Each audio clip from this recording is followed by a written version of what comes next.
What's up, everybody? We are back on this lovely Monday, snowy Monday, with the second part of our human experiment. Now, I believe the last time we were talking about the brain and the humans, the fact that humans they act. Everything they act on, every action that they do, rather, is based on or because of their emotions.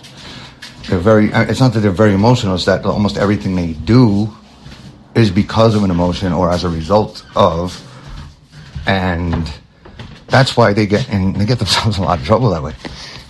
The difference between my species is, the similarity with my species, which is interesting, is we have a very, very similar brain as far as the way it's made up. The left brain hemisphere for my species, very much like humans, is where the logic is, and the right hemisphere is where the creativity and emotion is. Now, for humans, the line between creativity and emotion is so thin. It's such a thin veil.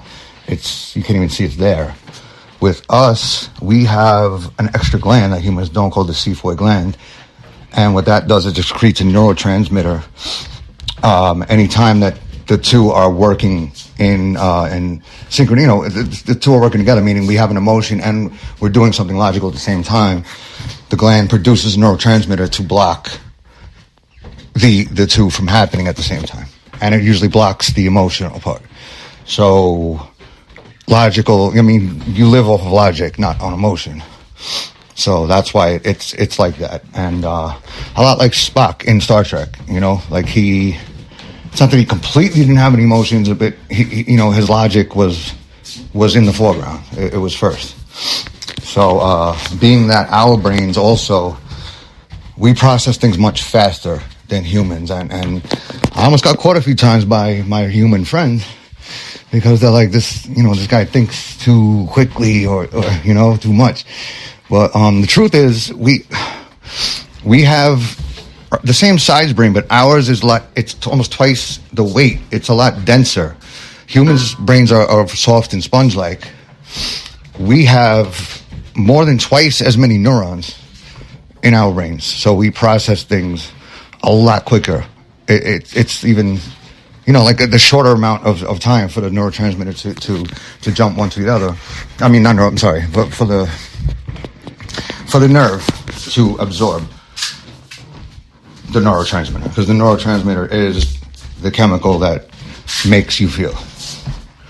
And there's very, very many similarities between my species and humans. There's one thing especially, this is important too, because my planet is much different when it comes to gravity.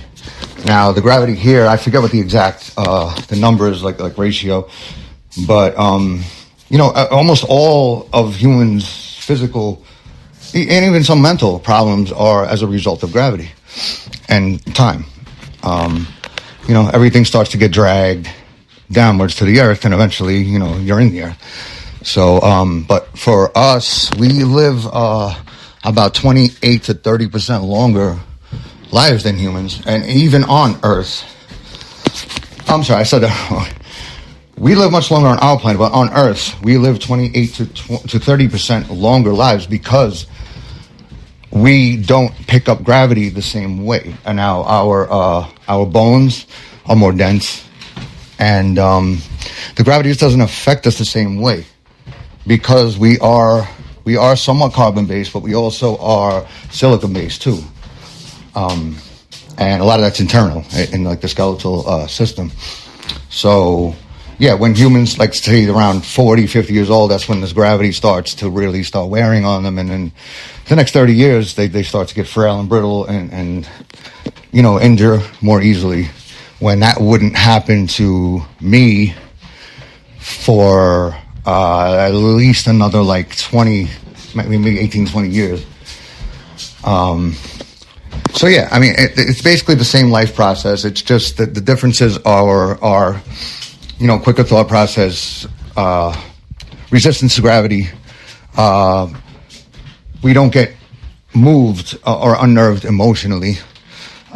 We can, if we choose to, but the logic usually nips it in the bud and says, listen, this is not going to work out well. We're able to do that thanks to our xiphoid gland that the humans don't possess.